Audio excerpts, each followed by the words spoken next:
پر مرا ہوا جانور اور بہتا لہو اور سور کا گوشت اور جس چیز پر اللہ کے سوا کسی اور کا نام پکارا جائے اور جو جانور گلا گھٹ کر مر جائے اور جو چوٹ لگ کر مر جائے اور جو گر کر مر جائے اور جو سینگ لگ کر مر جائے، یہ سب حرام ہیں۔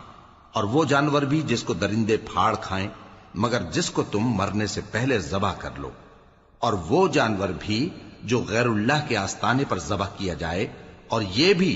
کہ پانسوں سے قسمت معلوم کرو، یہ سب گناہ کے کام ہیں۔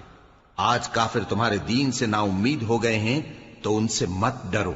اور مجھی سے ڈرتے رہو۔ آج میں نے تمہارے لیے تمہارا دین کامل کر دیا ہے اور اپنی نعمتیں تم پر پوری کر دی اور تمہارے لیے اسلام کو بطور دین پسند کر لیا۔